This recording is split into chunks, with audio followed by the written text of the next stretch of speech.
Assalamualaikum warahmatullahi wabarakatuh. Halo teman-teman semua, aku harap kalian dalam keadaan sehat dan penuh semangat untuk terus belajar.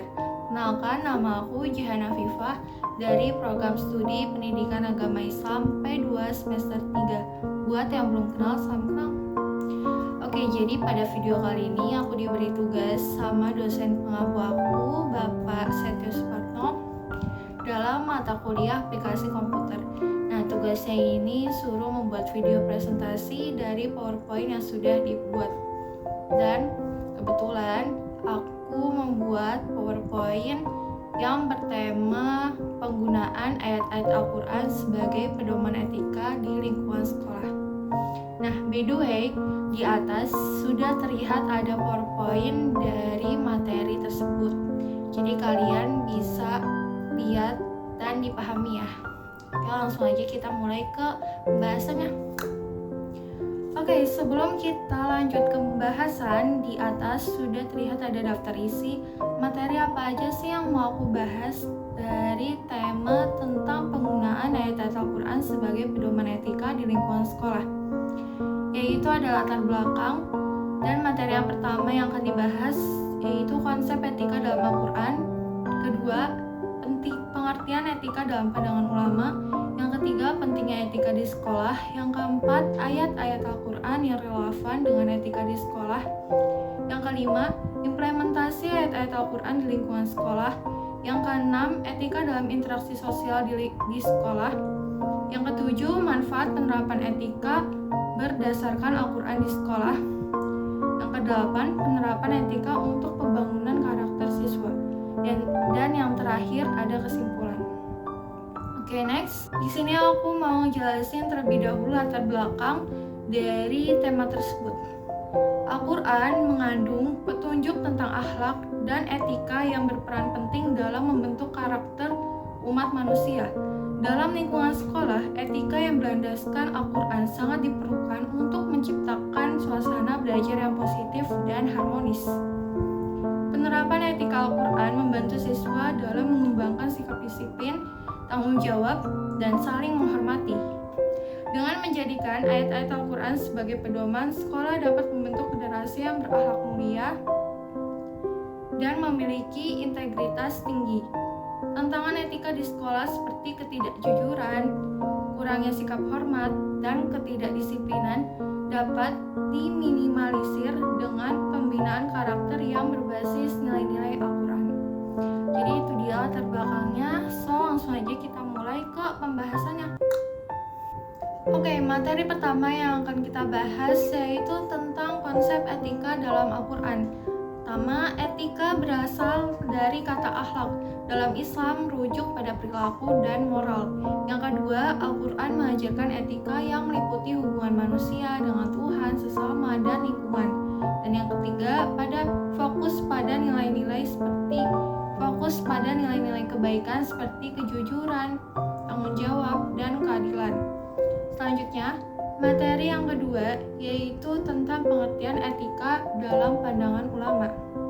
Menurut Imam Al-Ghazali, etika adalah perilaku yang membawa pada kebaikan diri dan orang lain. Sedangkan menurut Ibnu Miskawayh, etika adalah pengendalian hawa nafsu untuk mencapai kehidupan yang mulia. Dan yang terakhir, menurut ulama kontemporer, etika dalam Islam tidak terbatas pada ibadah, tapi mencakup seluruh aspek kehidupan. Next, materi yang ketiga yaitu tentang pentingnya etika di sekolah. Yang pertama, sekolah adalah tempat pembentukan karakter sejak dini. Yang kedua, etika membantu menciptakan lingkungan belajar yang harmonis dan tertib. Yang ketiga, penerapan etika mengajarkan siswa tentang tanggung jawab, kedisiplinan, dan rasa hormat. Oke, selanjutnya materi yang keempat yaitu ayat-ayat Al-Quran yang relevan dengan etika di sekolah. Yang pertama terdapat di surat Al-Hujurat, surat ke-49 ayat 11 tentang tidak menghina sesama. Yang kedua terdapat di surat An-Nisa, surat ke-4 ayat 58 tentang menunaikan amanah dan keadilan. Dan yang terakhir terdapat di surat Al-Baqarah, surat kedua ayat 177 tentang kebaikan, ketakwaan, dan kesabaran. Oke, materi yang kelima yaitu tentang implementasi ayat-ayat Al-Quran di lingkungan sekolah. Yang pertama, membiasakan kejujuran dalam setiap kegiatan akademik. Yang kedua, menjalankan amanah dengan menjaga kebersihan dan ketertiban sekolah. Yang ketiga, mengembangkan budaya saling menghormati antara guru dan murid. Oke, selanjutnya materi yang keenam yaitu tentang etika dalam interaksi sosial di sekolah. Yang pertama, murid diajarkan untuk menghormati guru dan sesama siswa. Yang kedua, menghindari perilaku yang merendahkan martabat orang lain. Dalam ayat Al-Quran terdapat di surat Al-Hujurat, surat ke-49 ayat 11 yang berbunyi, Ya ayyuhalladzina amanu la yaskhar qaumun min qaumin asa ay yakunu khairam minhum wala nisa'um min nisa'in asa ay yakunna khairam minhun wala talmizu anfusakum wala tanabathu bil alqab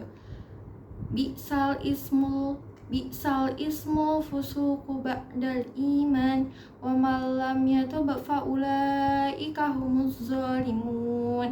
Nah, ayat ini mengajarkan tentang pentingnya menjaga sikap dan tutur kata dalam pergaulan serta menghindari sikap merendahkan atau mencela orang lain yang sangat relevan untuk diterapkan di lingkungan sekolah. Dan yang ketiga yaitu ada menerapkan kesabaran dan toleransi dalam setiap interaksi. Selanjutnya, materi yang ketujuh yaitu tentang manfaat penerapan etika berdasarkan Al-Quran di lingkungan sekolah. Yang pertama, menciptakan suasana belajar yang kondusif. Yang kedua, meningkatkan kualitas hubungan antara siswa dan guru.